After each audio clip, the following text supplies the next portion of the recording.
lucky to have me as a big brother. I ignored Seth as I concentrated on the energetic rock band jumping around the stage on VTV, my favorite music channel, and spooned chocolate chip ice cream in my mouth. The scream of their guitars reverberated off the walls thanks to the surround sound system my dad had finally installed earlier that summer. Don't you want to know why you're so lucky to have me? Seth persisted, leaning over the back of the couch and invading my personal space. I licked my spoon clean and dropped it in the empty bowl before sliding it across the coffee table. I sat up so I could listen to his latest lecture. Yes, dear brother, I began in a sarcastic tone. Do tell why I'm so fortunate. Because I am about to rescue you from boredom. It's your last weekend home before the parents ship you off to that snobby boarding school of yours, and I'm going to make sure you enjoy it. I pointed at him, narrowing my suspicious eyes. He was 3 years older than me, and looking at him was almost like looking in a mirror. Our resemblance was so great. We both had blonde hair, green eyes, and slim builds. He, being male, was more muscular and towered over me. Of course, I had inherited my mother's height, so it wasn't much to brag about when he pointed out how much taller he was. You graduated from that so-called snobby boarding school, so don't get on your high horse. Besides, who said I was bored? Maybe I want to waste away in front of the television. I huffed, crossing my arms over my chest to illustrate my point.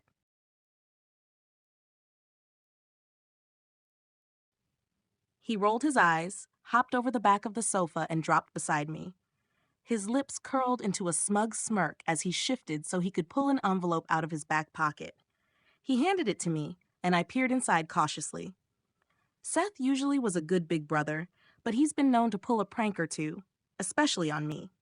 My eyes grazed the contents of the envelope and I gasped, immediately growing lightheaded. He couldn't be serious. Seth, how? No way, I sputtered, causing his smirk to widen. I mean, how? Who did you have to kill? He snatched the concert tickets out of my hand and carefully shoved them back inside the envelope. Easy. Pete has connections, and since Pete can't go, I thought I'd take you. He smacked his palm with the envelope, a look of superiority on his face. What do you mean? Since Pete can't go? I should have been your first choice. He laughed and chucked me under the chin like a cute little kid.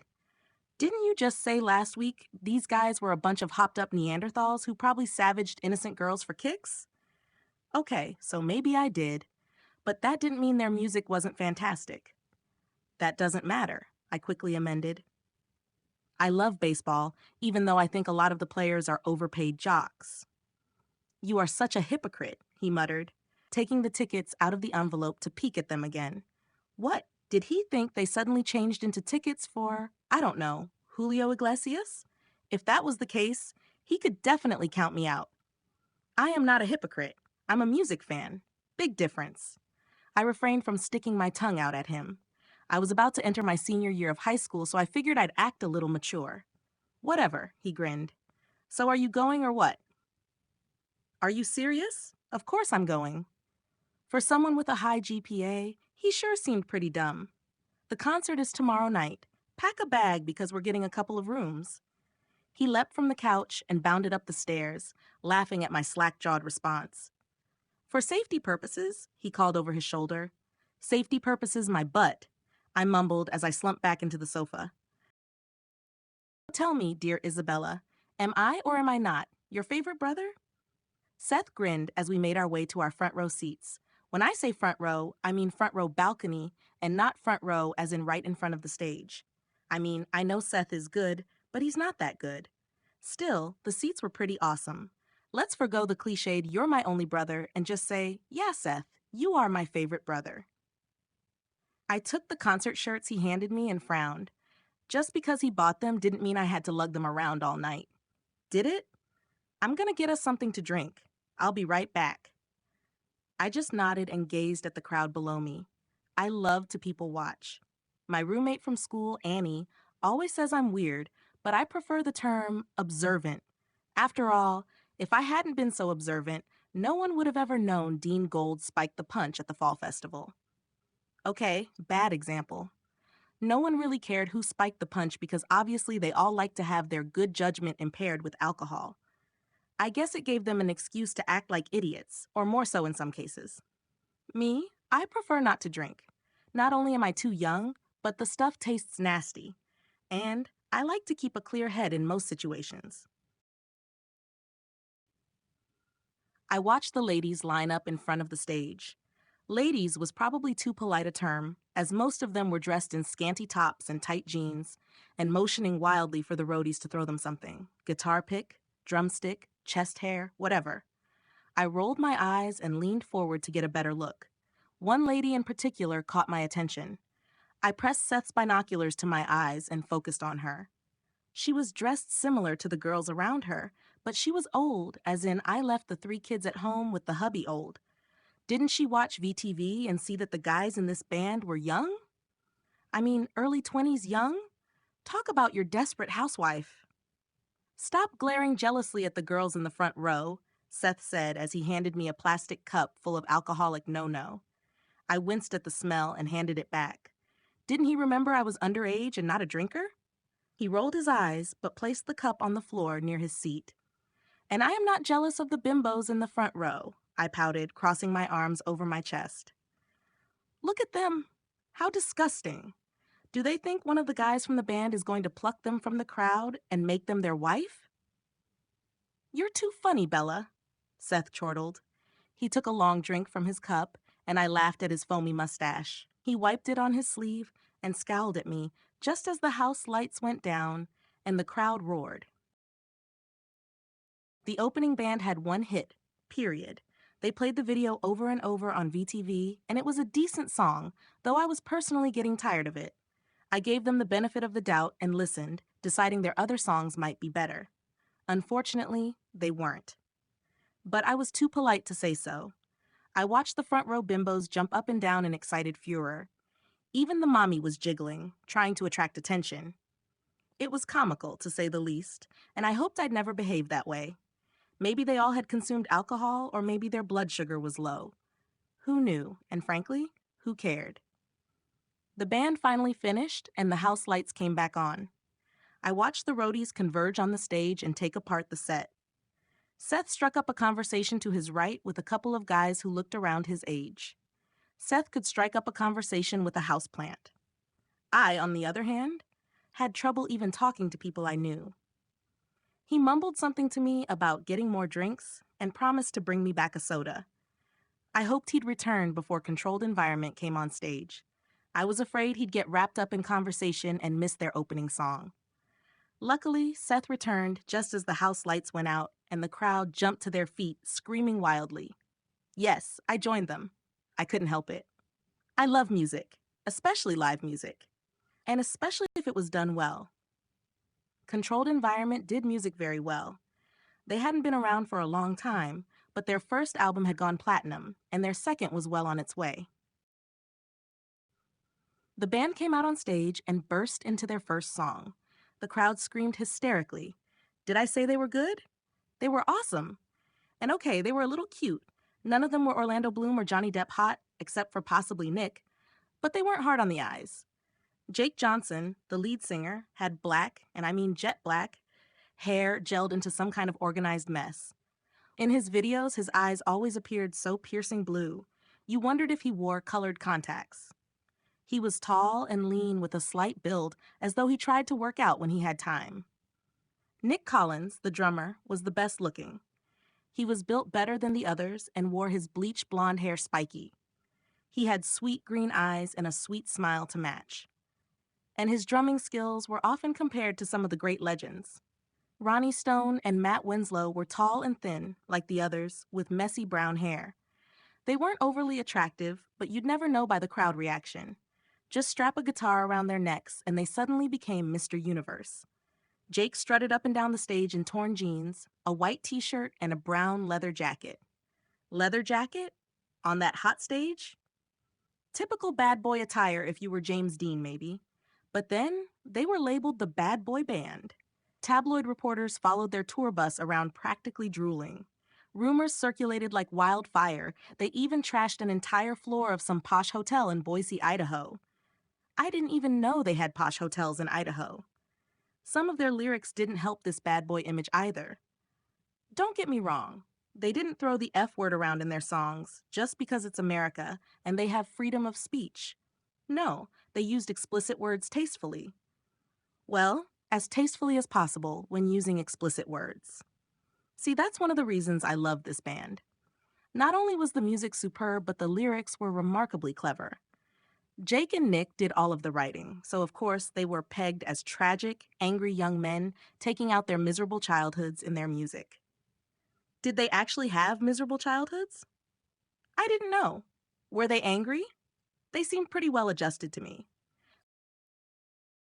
Seth and I screamed, clapped, and stomped our feet with the rest of crowd until the house lights came back on following 2 encores. Seth took firm hold of my arm as we wrestled with the crowd.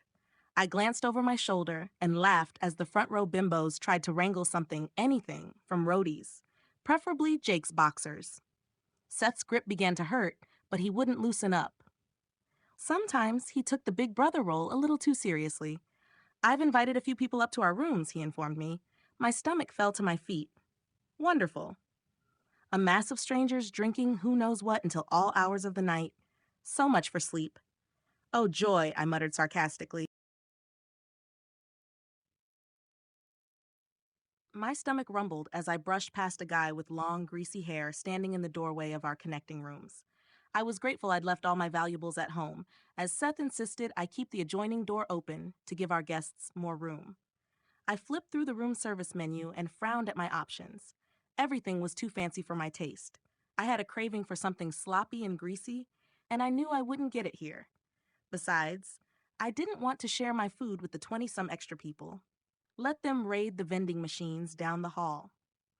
I threw the menu on the table and pushed my way through the throng, glaring at the blonde shamelessly flirting with my brother in the corner.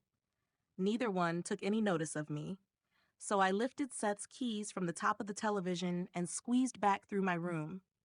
I slipped quietly out the door and ran to the elevator. Freedom was a sweet victory, until I stepped out in the cool night air and cursed my brother for not giving me enough time to change out of my thin t-shirt. Although it was August, the late-night breeze drew chilly goosebumps on my flesh. I jumped in Seth's car and headed for the main strip. I knew there were a couple fast food joints, and that was exactly what I needed. Some people were addicted to drugs, others to alcohol, but for me, it was junk food. Deciding that a Big Un, a double cheeseburger from my favorite Burger Castle, with all its messy goodness, sounded wonderfully delicious, I turned into the drive-thru. I placed my order and checked for accuracy on the screen like a good customer. I kept my window down because I'd only have to roll it back down in a few minutes anyway, and I'd hate to burn out the power window motor thing, if that was possible. Seth would have a fit. I fiddled with the radio while throwing occasional glares at the car 2 ahead of me, who was holding up the entire line. He must have ordered a hamburger with no ketchup, no mustard, no onions, add 2.5 slices of cheese. One of those sorts who disrupt the entire drive-through natural balance. I huffed in impatience and played with the radio knobs again, trying to find the perfect song to fit my mood. Unfortunately, I couldn't find the frustrated drive-through customer station anywhere.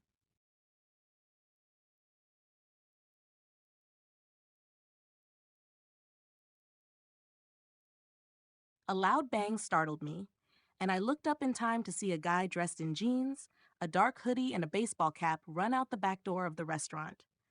He pulled the hood over the cap as he darted around the dumpster in an obvious attempt to get away from something. He sprinted toward my car. My car! The first ever Burger Castle burglar wants to use my car as an escape vehicle. Okay, so technically it was Seth's car, but I don't think he really cared at that moment. I instinctively hit the power lock button as he reached the passenger door to lock the already locked doors, but hit the unlock button instead. The stranger yanked the door open and dived inside, ducking out of view. "Drive," he ordered. "Now, woman, damn it." "But I didn't get my food yet," I answered, brain swirling in total confusion. "Please, get me out of here. I'll buy you anything you want, I promise," he begged in a high, desperate voice. "What did you do in there?" I asked as I pointed at the door. The entire ridiculousness of the situation hadn't penetrated. I guess Seth was right when he said I had a thick skull. "Nothing. Now will you please get me out of here before they find me?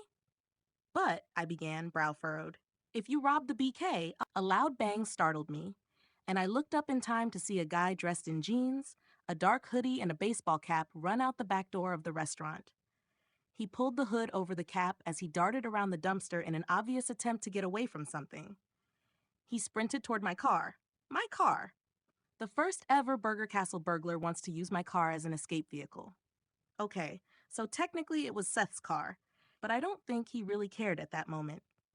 I instinctively hit the power lock button as he reached the passenger door to lock the already locked doors, but hit the unlock button instead. The stranger yanked the door open and dived inside, ducking out of view. Drive, he ordered. Now, woman, damn it. But I didn't get my food yet, I answered, brain swirling in total confusion. Please, get me out of here. I'll buy you anything you want, I promise, he begged in a high, desperate voice. What did you do in there? I asked as I pointed at the door. The entire ridiculousness of the situation hadn't penetrated. I guess Seth was right when he said I had a thick skull. Nothing. Now will you please get me out of here before they find me? But, I began, brow furrowed, if you rob the BK, I'll get a reward for turning you in. Maybe a lifetime supply of big uns. I heard before I saw a horde of teenage girls